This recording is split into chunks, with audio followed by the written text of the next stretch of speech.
Olá, gente. Estamos aqui para mais uma aula, certo? A partir de agora, vamos dar continuidade à parte de procedimento de usinagem por aplanamento, certo? Na aula de hoje, a gente vai estudar a parte de fixação da peça. Vamos ver também sobre um outro tipo de plana, que é a plana de mesa. Vamos estudar a parte de preparação da máquina para o procedimento de aplanagem e também vamos ver os tipos de aplanamento. Na parte de fixação da peça, a gente tem que entender que a ferramenta ela exerce uma pressão muito forte sobre a peça. Então, precisamos nos atentar a essa fixação correta da peça na plana. O que eu já tinha falado com vocês sobre os outros procedimentos, que tanto a parte de fixação da peça quanto a parte de fixação da ferramenta é muito importante para todo tipo de procedimento, certo? Então, para a fixação de peças pequenas, no caso, a gente usa o chamado de morsa, como vocês podem visualizar aí nessa figura da esquerda, certo? Com o auxílio de alguns acessórios, como os calços e parafusos e grampos.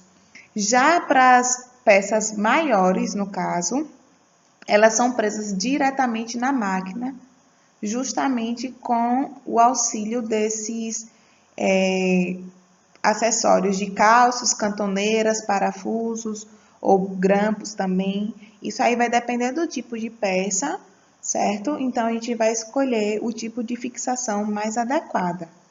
Ao montar a peça, é necessário certificar de que não há na mesa ou na morsa, ou até mesmo na peça, restos de cavaco, porque a presença dos cavacos, no caso, nessas superfícies, impediria a correta fixação da peça e, nesse caso, a gente precisa limpar todas as superfícies, tanto da mesa quanto da peça, ou então a morsa, o tipo de acessório de fixação. A gente precisa deixar tudo totalmente limpo, sem cavacos, para não interferir. Aqui a gente vai conhecer a plana de mesa, certo?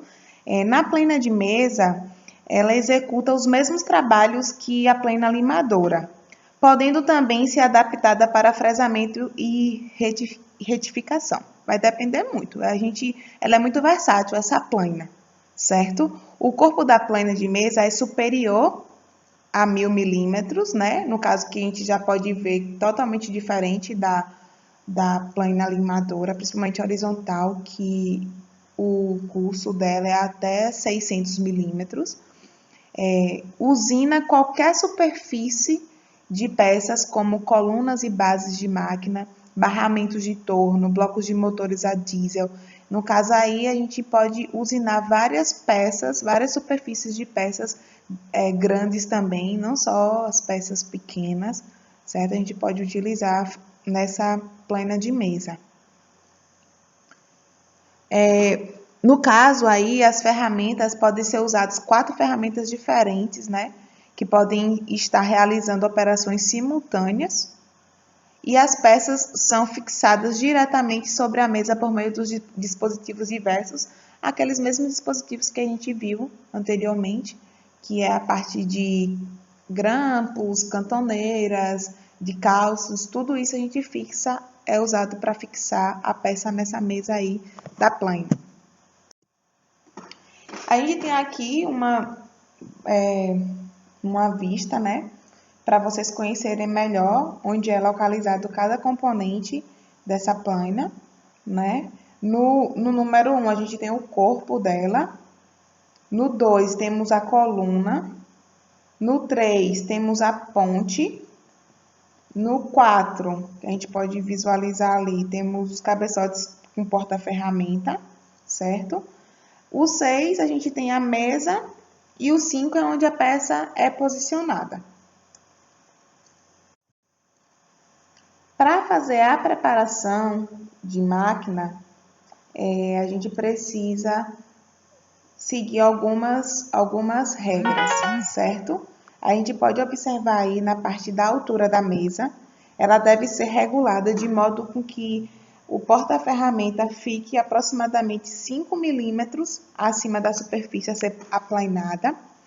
Na parte de regulagem do curso da ferramenta, deve ser feito de modo que ao fim de cada passagem, ela avance 20 milímetros além da peça e antes de iniciar a nova passagem, ela recue 10 milímetros, certo? Temos a regulagem do número de golpes por minuto, que isso, no caso, é calculado mediante o uso da fórmula. Tem uma fórmula específica para a gente calcular esse número de golpes. Temos também que nos atentar à regulagem do avanço automático da mesa. Esse avanço também pode ser feito de forma manual, vai depender do tipo de operação. Temos também que verificar a execução de referência inicial do primeiro passe, que também é chamado de tangencialmente, né?